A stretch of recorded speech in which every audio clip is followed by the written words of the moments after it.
할렐루야. 수요일에 오신 모든 분들을 환영합니다. 이 시간 함께 우리의 신앙을 사도신경을 통해 고백하기 원합니다. 전능하사 천지를 만드신 하나님 아버지를 내가 믿사오며 그 외아들 우리 주 예수 그리스도를 믿사오니 이는 성령으로 잉태하사 동정녀 마리아에게 나시고 본디오 빌라도에게 고난을 받으사 십자가에 못 박혀 죽으시고 장사한 지 사흘 만에 죽은 자 가운데서 다시 살아나시며 하늘에 오르사 전능하신 하나님 우편에 앉아 계시다가 저리로서 산자와 죽은 자를 심판하러 오시리라. 성령을 믿사오며 거룩한 공회와 성도가 서로 교통하는 것과 죄를 사하여 주시는 것과 몸이 다시 사는 것과 영원히 사는 것을 믿사옵나이다. 아멘. 네, 이 시간 먼저 함께 찬양하실 때 나의 안에 거하라 찬양했으면 좋겠습니다. 정말로 우리를 너무나도 보배롭고 존귀하게 여기시는 그 사랑의 하나님을 향해서 이 시간 함께 찬양하길 원합니다.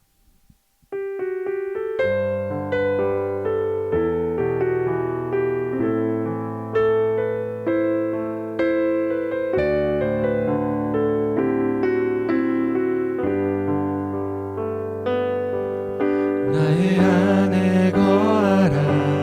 나는 내 하나님이니 모든 환난 가운데 너를 지키는 자라. 두려워하지 말라. 내가 널 도와주리니 놀라지 말라. 내 손 잡아주리라. 내가 너를 지명하여 불렀나니 너는 내 것이라. 내 것이라. 너의 하나님이라. 내가 너를 보배롭고 존귀하게 여기노라. 너를 사랑하는 내 여호와라. 내가 너를 지명하여 불렀나니 너는 내 것이라. 내 것이라. 너의 하나님이라.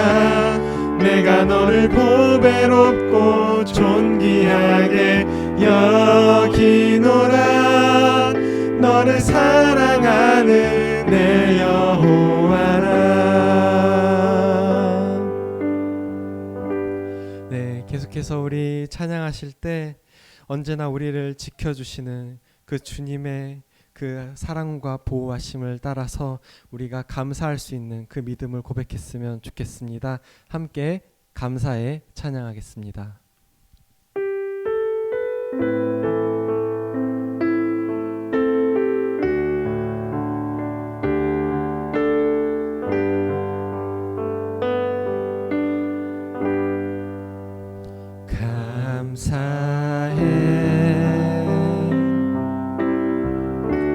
시험이 닥쳐올 때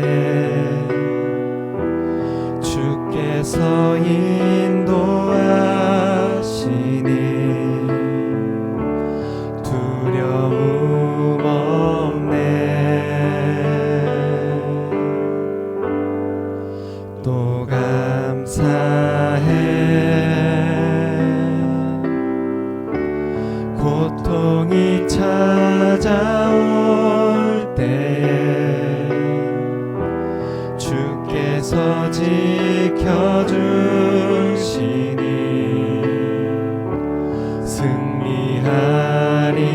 승리하리라. 나의 모든 생활 속에서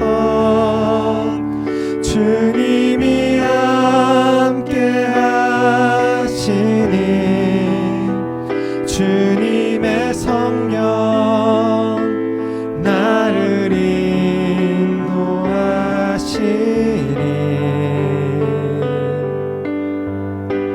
시험이 나를 찾아올 때 주님 지켜주시니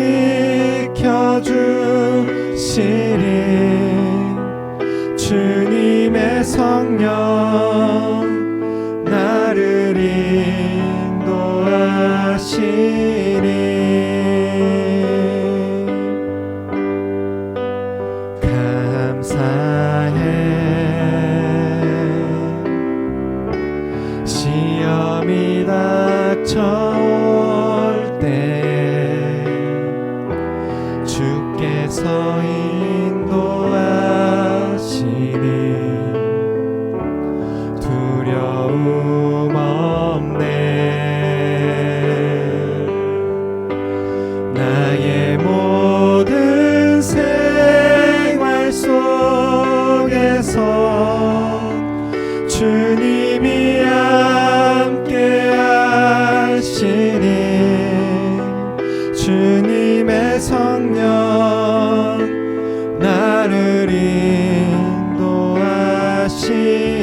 시험이 나를 찾아올 때 주님 지켜주시리.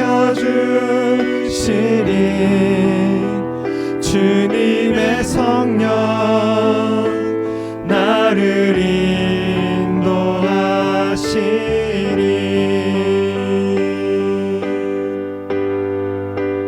모든 영광과 존귀와 능력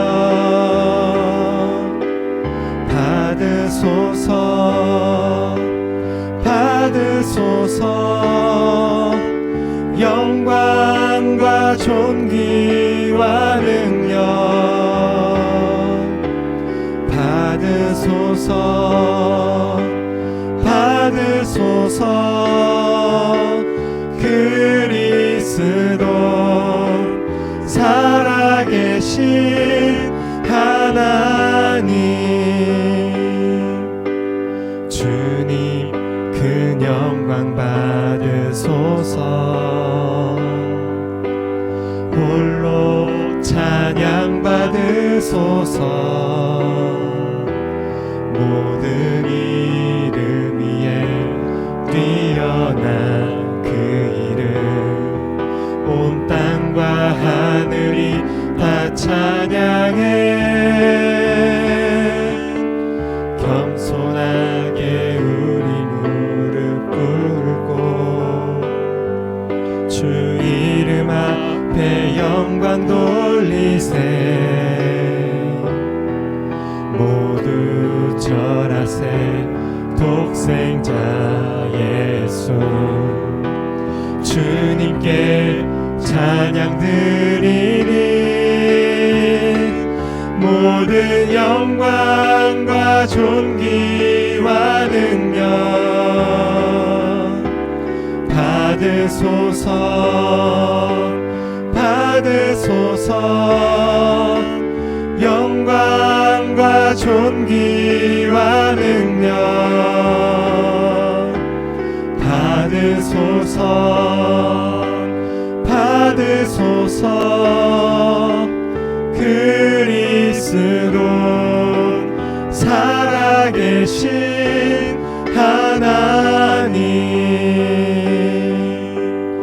이 시간 잠시 오늘 수요 모임에서 기도하실 때 정말로 모든 영광과 존귀와 능력을 받기에 합당하신 그 하나님께 저희가 올려드릴 그 합당한 삶을 살기를 원한다고, 이 말씀 속에서 저에게 삶 속에서의 변화를 주님께서 일으켜 주시라고 함께 이 시간 잠시 기도하시겠습니다. 하나님 아버지, 주님께 영광 돌리기 합당한 삶으로 저희를 모임 가운데 변화시켜 주시고 인도하여 주시옵소서.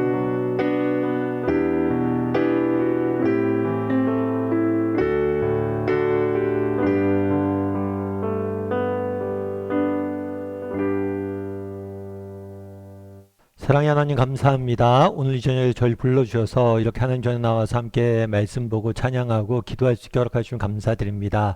이 시간 우리 각 사람의 심령에 찾아와 주셔서 하나님께서 주시는 하늘로부터 내려오는 위로와 은혜와 또 하나님 주시는 그러한 능력들을 맛볼 수 있는 시간들 될 수 있도록 주여 붙잡아 주시옵소서. 이렇게 하나님 전에 나와서 말씀을 배우고 함께 할 수 있다는 것이 얼마나 큰 은혜이고 특권이고 축복인지를 잊지 않게 도와주시고, 날마다 정말 하나님의 말씀을 배우고 하나님을 알아가는 것들을 사모하게 도와주시고, 이러한 사모하는 마음이 정말 나이가 갈수록 더욱더 깊어지고 뜨거워질 수 있는 우리 모두가 될 수 있도록 주여 은혜를 더하여 주시옵소서. 특별히 다락방에서 계속해서 우리가 사무엘 하를 다루고 있습니다. 다윗의 일생을 통해 다루고 있습니다.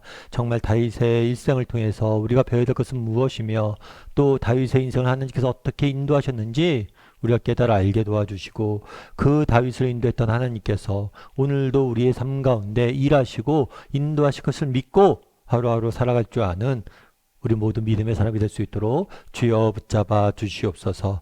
하나님께서 우리 함께 할 줄 믿사오며 모든 말씀 예수님의 이름으로 기도드립니다. 아멘. 오늘은 오카노 목사님 다락방 교재 다윗이죠. 15가 언약궤를 옮겨오다라는 제목을 가지고 사무엘하 6장 1절부터 19절까지 말씀을 좀 살펴봤으면 좋겠습니다. 우리 먼저 서론을 같이 한번 읽어볼까요? 사울이 죽은 후 다윗은 점차로 강성하여 마침내 이스라엘 온 지파의 왕으로 오르게 된다. 다윗은 가장 막강한 적인 블레셋을 물리친 후 오랫동안 아비나답의 집에 방치되었던 언약궤를 다윗성으로 옮겨오려고 한다. 그러나 언약궤를 옮기는 과정에서 영적인 무지로 인하여 우사가 죽임을 당하는 불상사가 일어나고 두려움 속에서 그 궤는 오베데돔의 집으로 보내어진다. 그러나 하나님께서 오베데돔의 집을 축복하자 다윗은 자신의 잘못이 무엇이었는가를 깨닫고 궤를 다시 자신의 성으로 옮겨온다. 이때 그와 이스라엘은 하나님의 임재하심 앞에서 큰 기쁨과 찬양으로 하나님께 영광을 돌리게 된다. 예, 지난 시간에 우리는 뭘 배웠죠?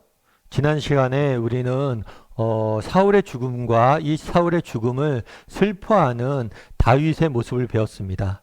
그래서 다윗은 원수 같았던 사울의 죽음이었지만 그 죽음을 슬퍼하고 애도하는 모습들을 우리는 발견하게 되는 거죠. 그러면 오늘은 무엇을 배울까요? 사울이 죽은 다음에 다윗은 왕으로 즉위하게 됩니다. 왕위에 오르게 돼요. 왕위에 오르게 되는데 그 당시엔 어떤 일이 있었냐면 블레셋과 이스라엘이 전쟁 중에 있었어요. 그래서 이 전쟁을 마무리 짓고 이 전쟁 역시 하나님께서 은혜를 주셔서 승리로 마무리 짓고 그 다음에 구체적으로 본격적으로 왕으로서의 활동을 시작합니다. 그런데 왕으로서 첫 번째로 활동을 시작했을 때 처음으로 한 일이 뭐냐면 언약궤, 하나님의 궤를 옮겨오는 거예요. 그래서 언약궤를 다윗성으로 옮겨오려는 이 계획을 세우게 되는데 왜 다윗은 이런 계획을 세웠으며 또 이 과정 속에서 어떤 일이 있었는지 오늘 배우게 돼요. 그리고 이걸 통해서 정말 우리가 하나님 앞에서 어떤 마음이 있어서 살아갈지에 대해서 몇 가지 이야기를 좀 나눠봤으면 좋겠습니다.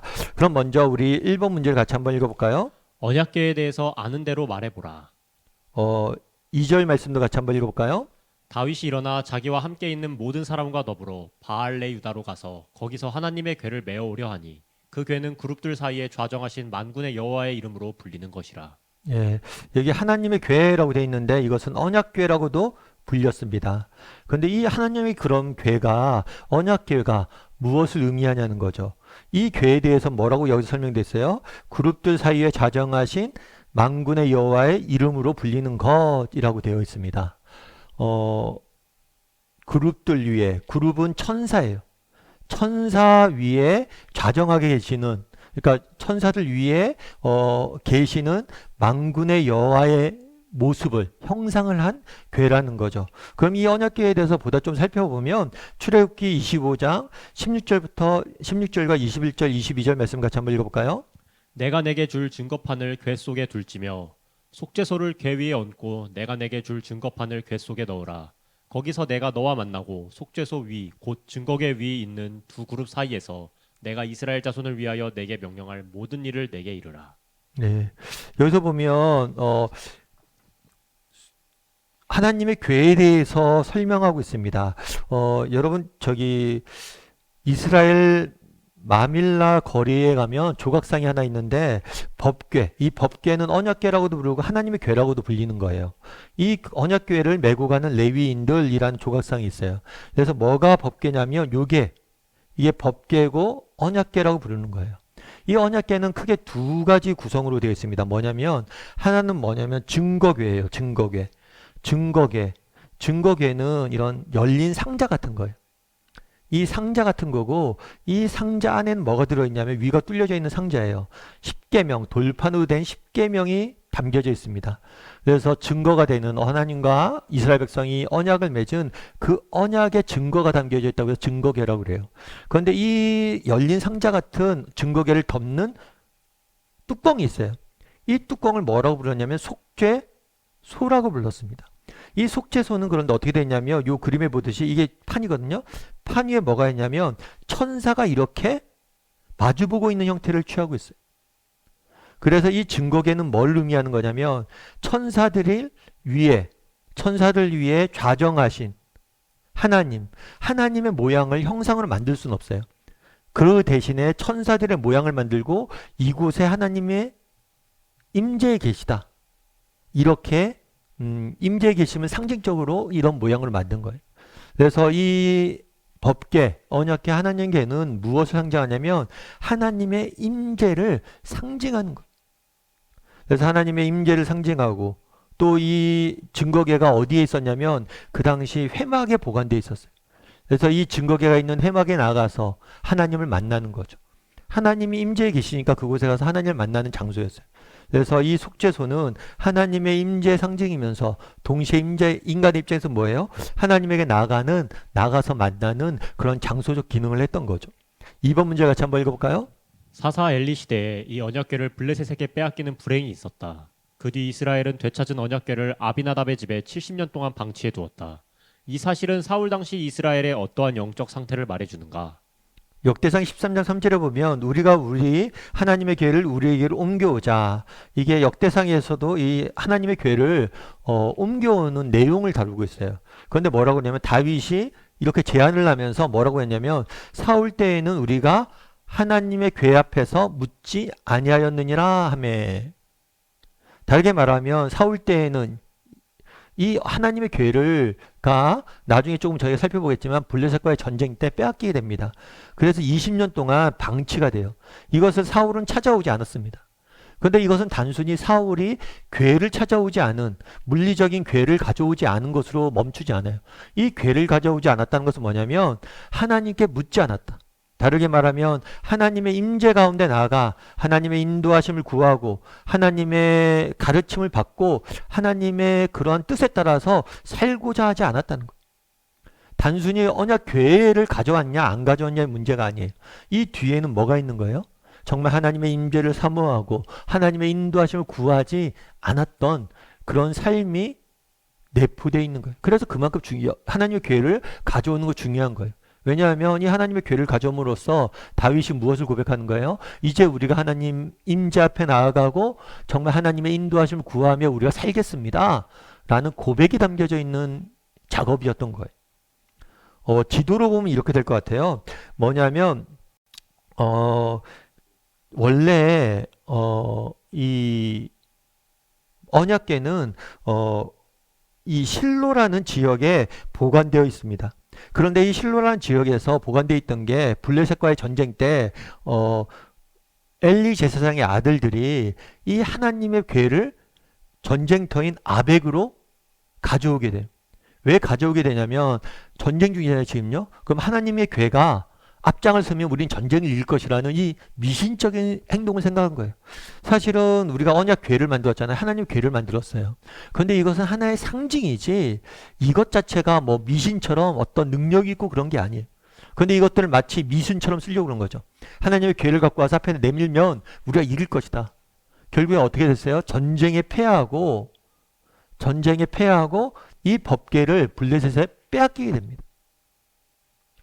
블레셋에 빼앗겨서 블레셋이 이걸 가져갑니다. 그런데 블레셋이 이 궤를 빼앗아서 가져갔는데 이 궤가 가는 곳마다 뭐가 임해요? 재앙이 임해요. 그들이 하나님의 이름을 궤를 가져가면서 조롱을 하고 하나님의 이름을 모욕하자 하나님께서 그곳에 재앙을 내립니다. 결국에 그러니까 블레셋이 이 궤를 여기저기 계속 옮겨 다니는데 옮길 때마다 이런 재앙이 임하는 거예요. 그러다 결국에 이제 나중에 돌려주게 됩니다. 어디에 돌려주게 되냐면 이 기랏 여아림이라는 곳에. 그래서 이곳에 이스라엘 사람에게 돌려주게 돼요. 이스라엘 땅에 돌려주게 돼요. 그래서 이것이 결국에는 이스라엘 땅에 돌아왔는데 결국에 뭐가 되어 있었던 거예요 이게요? 방치가 되어 있었던 거예요. 방치가. 20년 동안.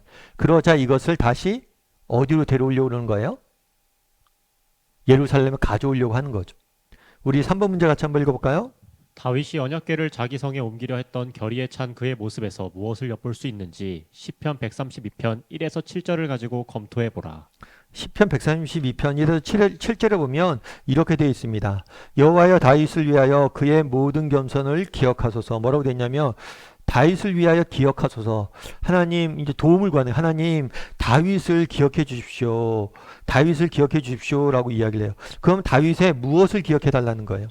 그가 여호와께 맹세하여 야곱의 전능자에게서 서원하기를 내가 내 장막집에 들어가지 아니하며 내 침상에 오르지 아니하고 내 눈으로 잠들지 아니하며 내 눈꺼풀로 졸지 아니하기를 여호와의 초서 곧 야곱의 전능자의 선막을 발견하기까지 하리이다.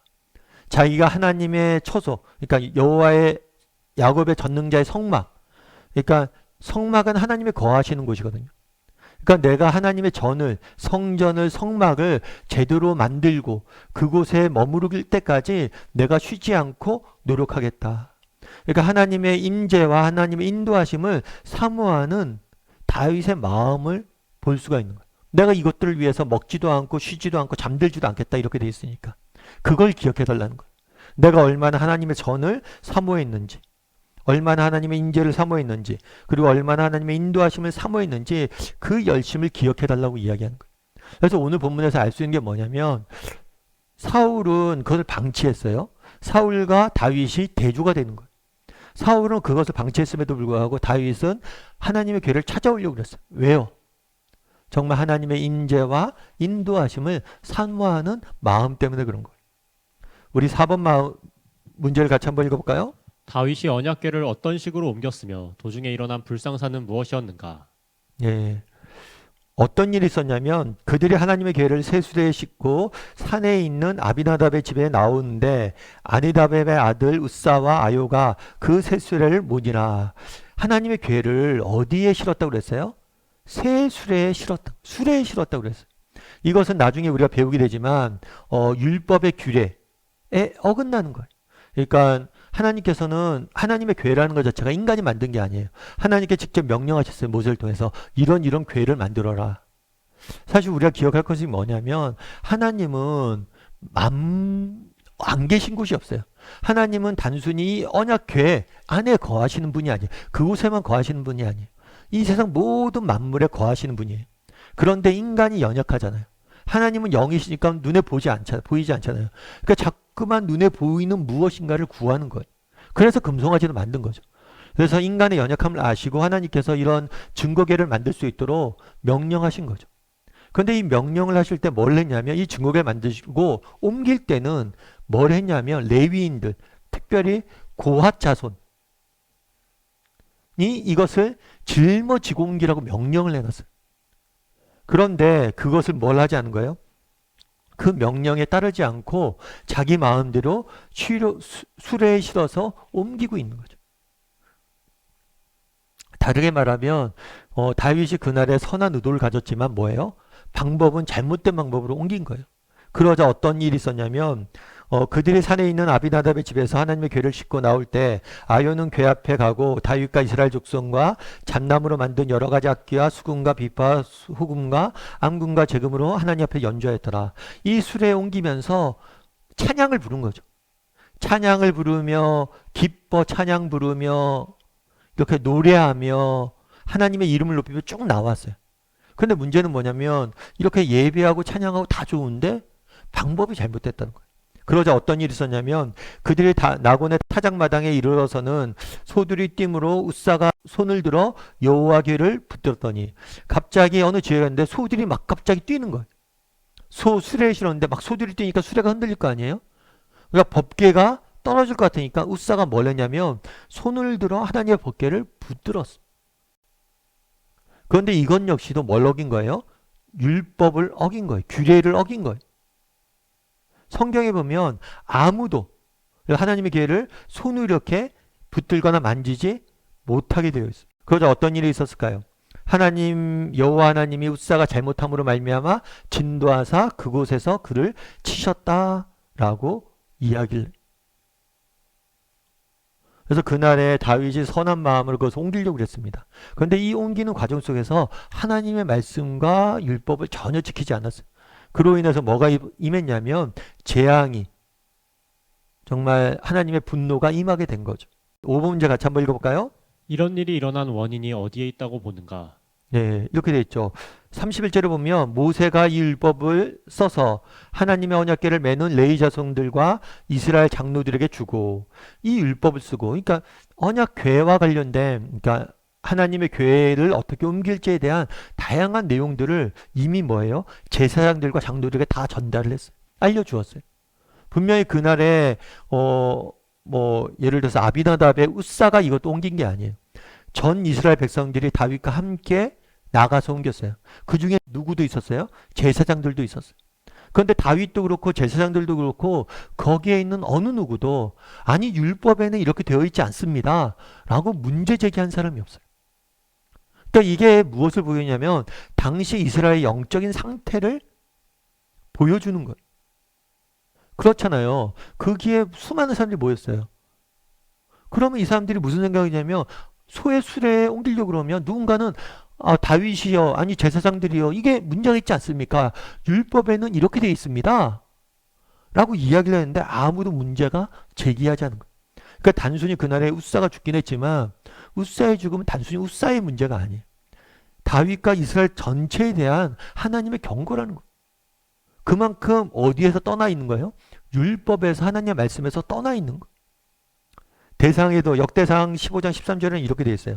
전에는 너희가 매지 아니하였으므로 우리 하나님 여호와께서 우리를 찢으셨으니 매지 아니하였으므로 찢었다. 또 결국에 하나님 말씀의 음성에 하나님 말씀을 듣지도 않았고 또 뭐 하지도 않았어요? 순종하지도 않았던 거. 그만큼 무관심했던 거예요. 무관심했던 거예요. 그러자 하나님께서 그들을 책하신 거죠. 우리 6번 문제를 같이 한번 읽어볼까요? 다윗은 언약궤를 옮기려는 열정은 있었으나 하나님의 율법을 조차하지 않았다. 즉 목적은 좋았으나 그 방법이 잘못되었던 것이다. 하나님은 그의 실수를 웃사의 사건을 통해서 가르쳐 주셨다. 우리 주위에는 하나님을 위하는 열심도 뜨겁고 그 목적 역시 순수하지만 하나님이 지시하신 방법을 쫓지 아니함으로 실수를 범하는 자들이 많다. 당신에게 이런 경험은 없는가? 또 이런 실수를 반복하지 않으려면 무엇이 우리에게 필요하다고 보는가? 우리 주위에는 하나님을 위하여 열심도 뜨겁고 그 목적도 역시 순수하지만 하나님이 지시하는 방법을 쫓지 아니함으로 실수를 범하는 자들이 많다. 이렇게 이야기하죠. 그러니까 우리가 그런 경우가 있어요. 아무리 목적이 선해도 수단이 잘못되면 돼요, 안 돼요? 수단이 잘못되면 안 되죠. 예를 들어서 내가 그래요. 하나님에게 선교해야지. 하나님 나라를 위해서 헌금해야지. 그래서 도둑질을 해서 그것들 가지고 헌금하고 선교하면 됩니까? 아니, 안 되죠, 이건요. 당연히 안 돼요. 그런데 우리 사회가 이런 것들이 굉장히 많다는 거예요. 제가 드린 도둑질 예는 극단적인 예지만 정말 목적을 때문에 목적은 선한데 수단을, 방법과 과정을 무시하는 경우들이 굉장히 많다는 거예요. 그렇죠. 특별히 우리 한국 사회는 과거에 고도의 성장기를 이루었어요. 그 고도의 성장기를 이룰 때는 정말 뭐만 중요시했어요? 목적만 중요시했어요. 그래서 우리의 목적을 이룰 수 있다면 조금 부도덕한 방법도, 부정직한 방법도, 편법도 뭐예요? 용납하는 거. 그게 참 그런 일들이 많은 거겠죠. 그래서 예전에는 그런 경우들도 많다고 그러더라고요. 교회 건축 같은 경우 해도 예전에는 불법 건축물들이 많았잖아요. 그러다 보니까 교회도 뭐예요? 그렇게 용인되는 법을 잘 지키지 않고 건축하는 경우들도 많았어요. 그래서 부당하게 그런 것들 때문에 이렇게 지금 나타나면 뭐예요? 그게 또 영광을 안 돌리는 거죠. 그래서 우리가 이런 목적뿐만 아니라 뭐예요?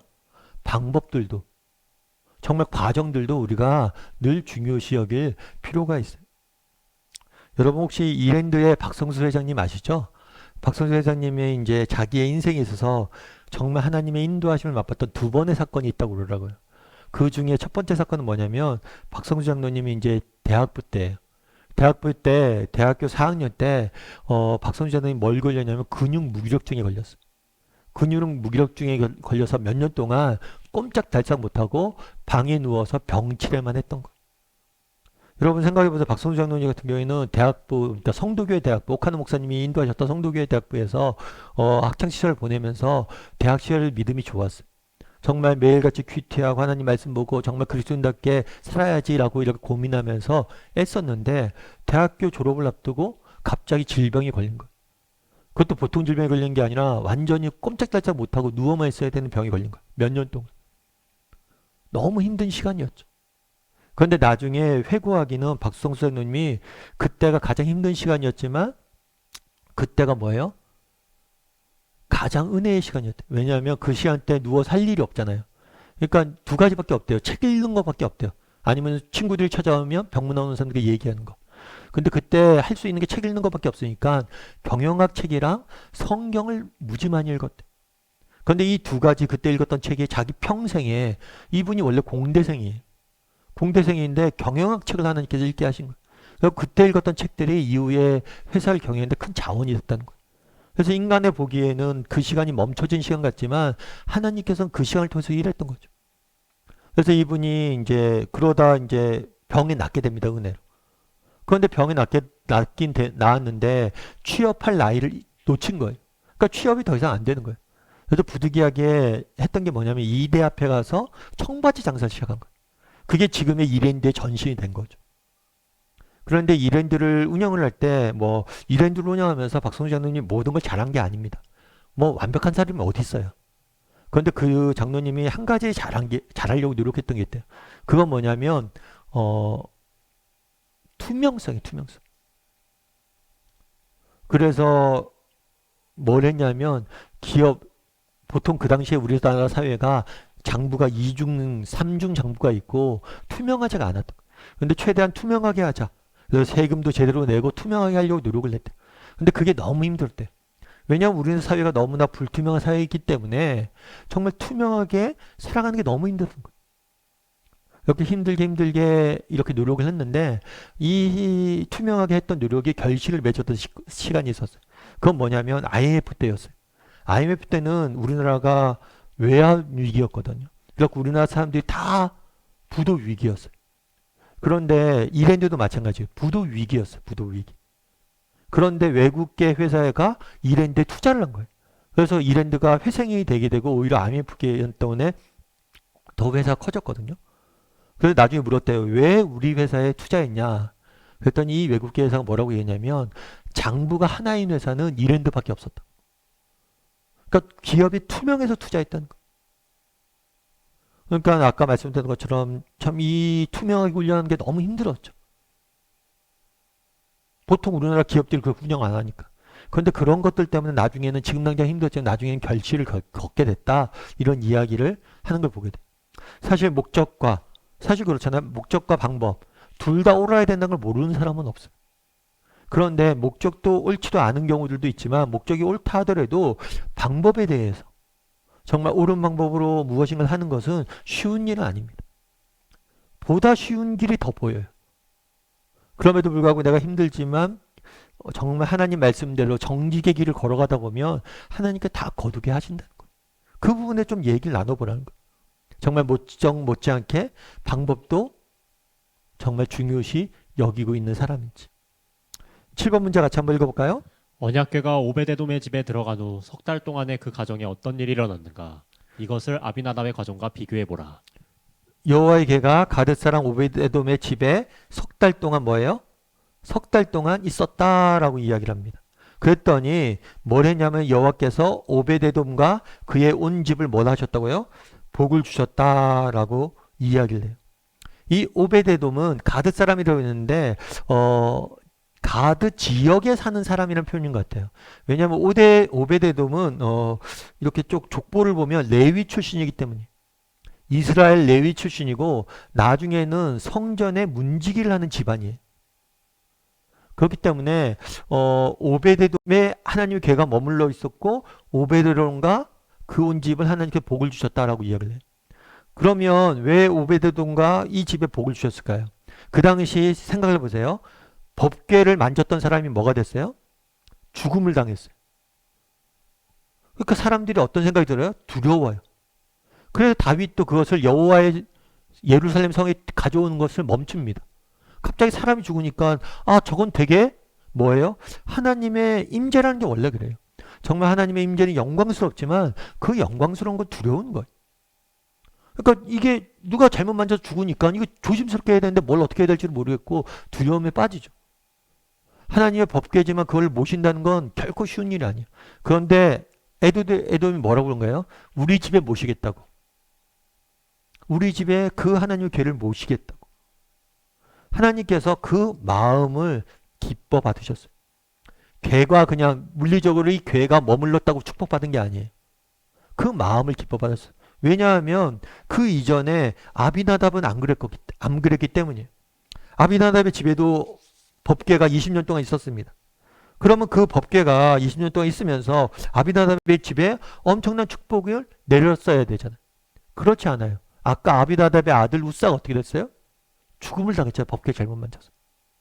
단순히 이 법궤가 머무는 게 중요한 게 아니라 어떤 마음으로 이 법궤를 이렇게 우리 집에 이렇게 모시고 있느냐, 이게 더 중요해요.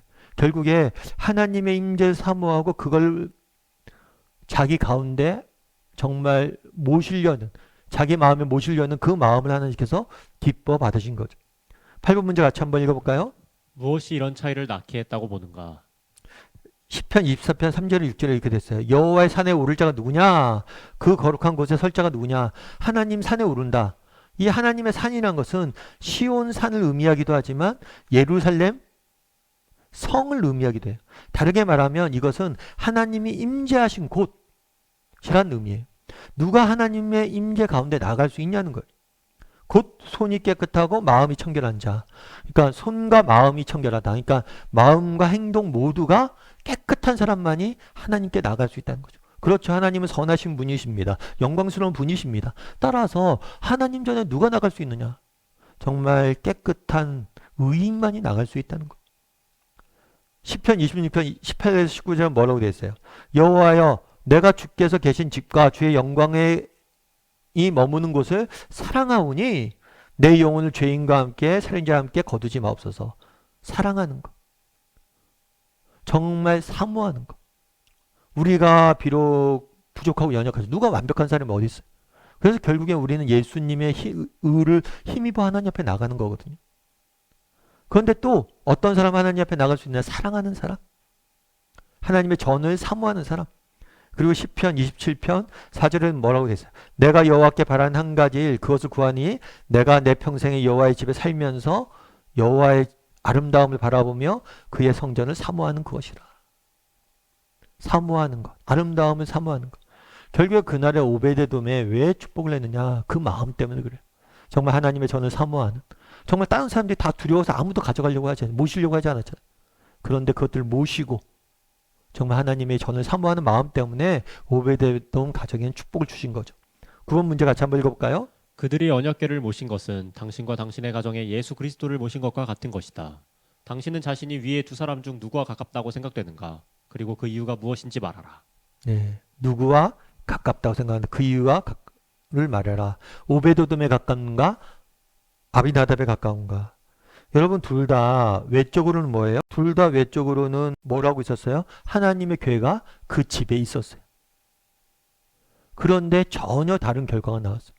우리도 마찬가지라는 거예요. 우리가 외적으로는 그리스도인이다.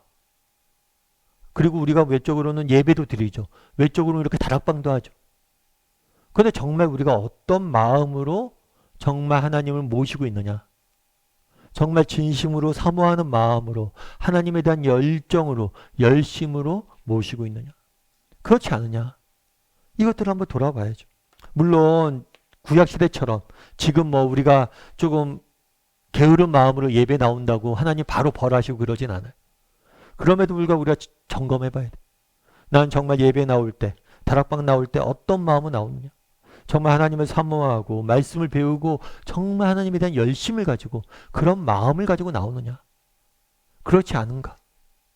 이 부분에 좀 점검을 해봤으면 좋겠어요. 물론 저는 그렇게 생각을 해요. 우리가 가끔 그런 경우도 있잖아요. 예배 나가기 어려운 경우들이 있어요. 예배 나가는데 마음이 불편한 경우도 있어요. 그럼에도 불구하고 예배 자리에 앉아있다 보면 뭐예요? 정말 하나님이 주시는 은혜가 있죠. 정말 다락방도 오늘 나오기 싫어요. 근데 다락방 나와서 앉아있다 보면 뭐예요? 하나님이 주시는 은혜가 있어요. 그래서 정말 내가 마음이 없지만 나와서 행동하는 것도 중요합니다. 그걸 무시하면 안 돼요.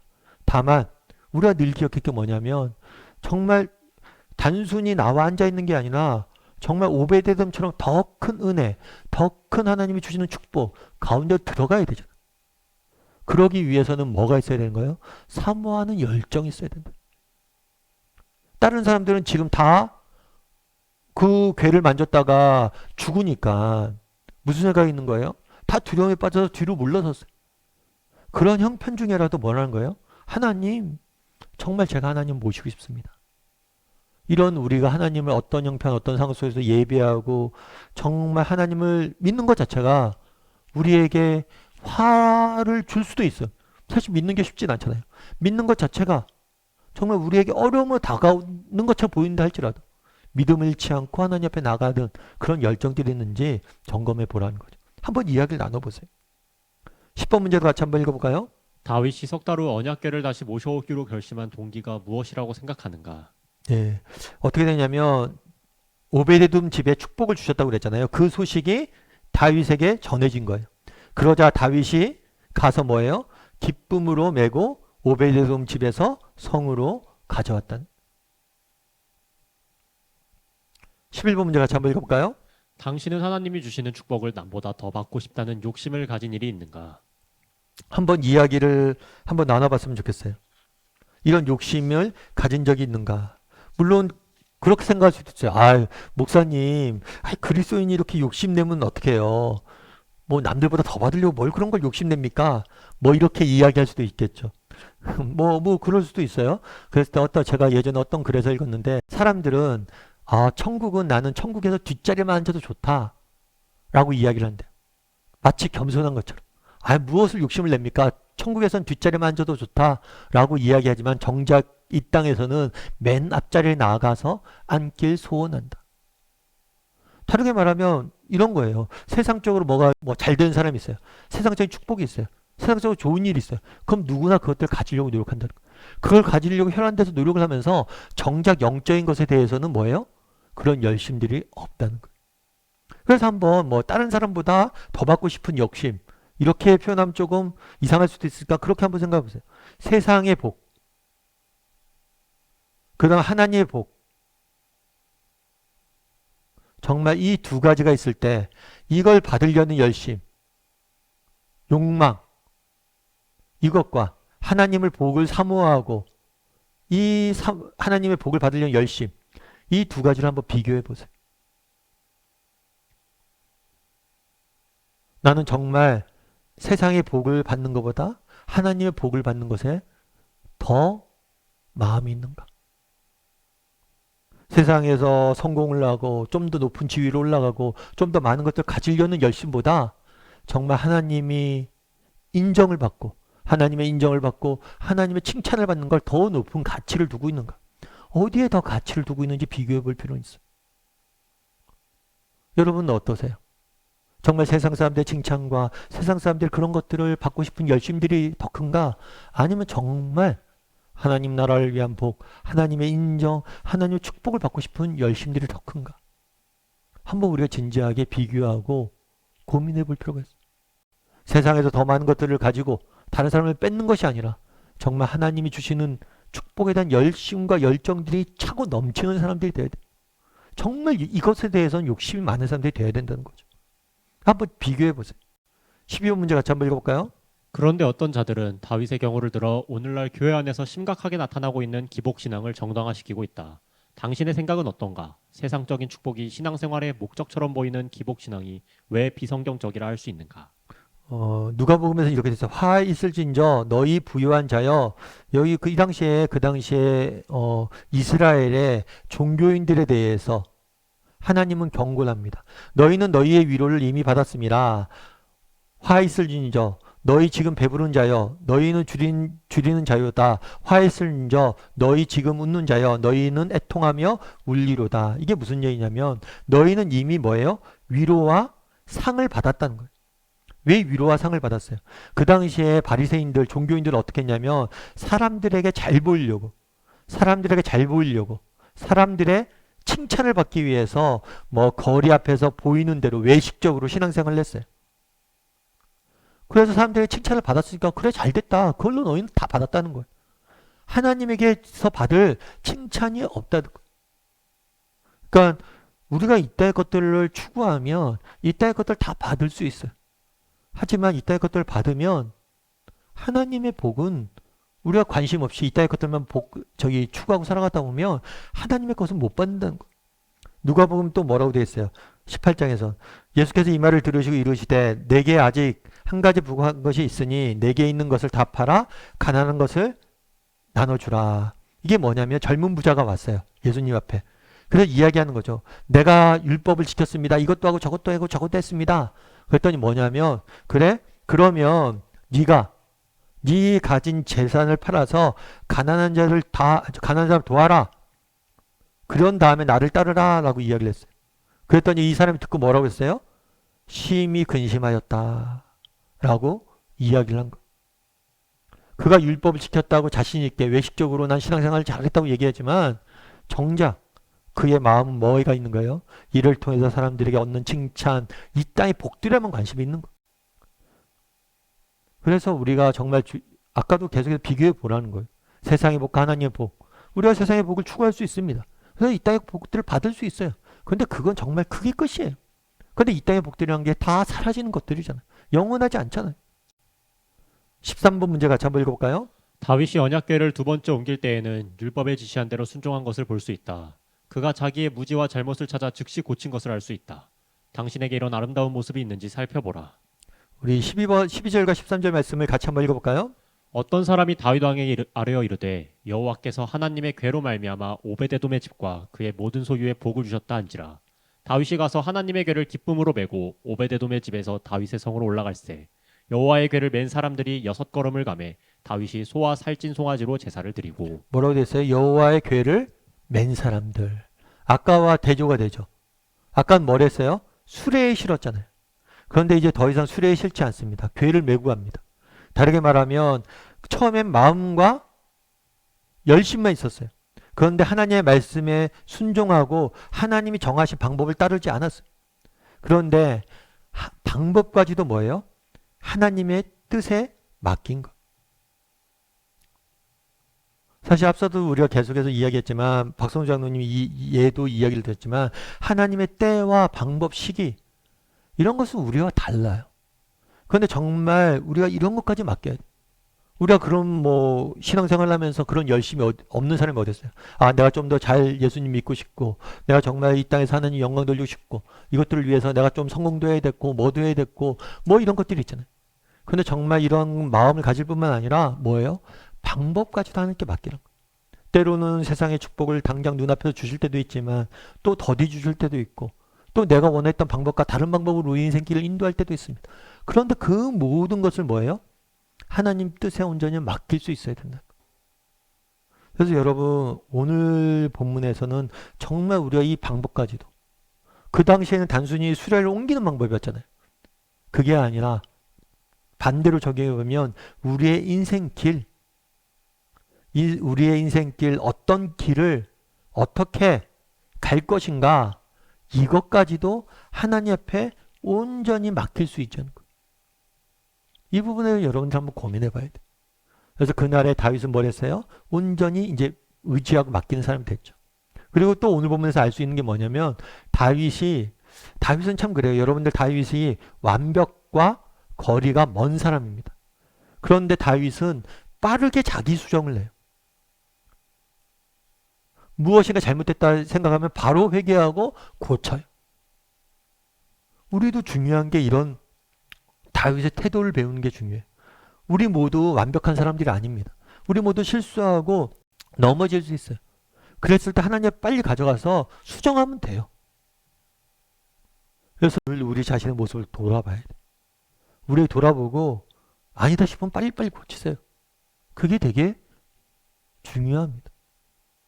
저는 그런 삶의 태도가 우리 인생에 되게 중요한 거라고 생각을 해요. 물론 그러다 보면 사람이 좀 가벼워 보일 수도 있겠죠. 아, 저 사람 뭐 어제는 이랬다 오늘은 저러네. 이랬다 저랬다 한다 생각할 수 있죠. 하지만 그렇지 않아요. 정말 우리가 생각하기에 하나님 보시기에 이게 아닌 것 같다. 그러면 바로 수정할 필요가 있어요. 정말 내가 하나님 보시기에 정직히 돌아보는데 정말 아닌 것 같다. 그럼 바로 수정해야 돼요. 그런 삶의 태도가 필요하고 그런 삶의 태도가 우리에게도 있는지 한번 다락방 시간에 점검해 봤으면 좋겠습니다. 오늘은 다윗이 하나님의 궤를 예루살렘 성으로 옮겨오는 것들에 대해서 배웠어요. 앞서 얘기했지만 이것은 굉장히 중요한 일입니다. 왕국의 기초를 놓는 거예요. 왜냐하면 이스라엘은 하나님이 다스리는 나라잖아요. 하나님이 다스리는 나라하고 하나님의 백성인데 하나님의 궤가 임재상전 궤가 버려져 있으면 안 되죠. 우리도 마찬가지란 거예요. 우리는 하나님 예배하는 사람이잖아요. 그러면 정말 우리의 예배가 무너져 있으면 안 되고, 정말 우리의 삶 가운데 하나님이 들어와 있어야 되고, 정말 하나님을 사모하는 열심들이 우리에게 회복되어야 돼요. 뿐만 아니라 정말 하나님이 주시는 방법까지도, 정말 하나님이 주시는 복에 대한 사모하는 마음뿐만 아니라 방법까지도 온전히 하나님께 순종할 수 있는 그런 마음들이 필요하다는 거죠. 그래서 다락방에서 이런 것들 좀 나눠보면 좋을 것 같습니다. 우리 이 시간 잠깐 기도하고 또 오늘 또 기도하고 마치도록 하겠습니다. 기도하실 때 오늘 말씀 기억하면서 기도했으면 좋겠습니다. 무엇보다도 우리에게 이러한 다윗이 가졌던, 오베데돔이 가졌던 열심들이 있는지, 정말 하나님을 내 안에 모시고 정말 그분의 인재와 그분의 인도하심을 쫓아 그분을 내 인생의 중심에 모시고 살아가려는 마음들이 있는지, 정말 이 땅의 복이 아니라 하나님이 주시는 그 복, 하나님의 임재, 그거를 사모하는 열심들이 우리에게 있는지 돌아보게 해달라고 기도했으면 좋겠습니다. 또한 기도하실 때 정말 하나님의 방법까지 우리도 신뢰하게 해달라고. 정말 이 하나님의 방법이 우리의 생각과는 다를 수가 있어요. 정말 우리가 하나님이 인도하신 인생길을 우리가 다를 수 있어요. 하지만 그것조차도 하나님께 온전히 의지하고 하나님을 믿고 신뢰함으로 걸어가는 그런 사람들이 되게 해달라고. 이 시간 정말 우리가 그날의 다윗이 가졌던, 오베데돔이 가졌던 그러한 열심들을 회복시켜달라고. 그래서 그런 열심들 가지고 예배하고 신앙생활하고 정말 다락방 생활하고 또 가정을 섬기고 세상을 섬기는 사람들이 되게 해달라고 기도해 주시고, 또 방법도 하나님을 의지하게 해달라고. 정말 하나님의 길을 인도하신 방법대로, 하나님의 말씀하신 대로, 인도하신 대로 정말 인생길을 걸어가는 사람들이 되게 해달라고 이 시간 목소리 같이 기도하도록 하겠습니다. 같이 기도하시겠습니다.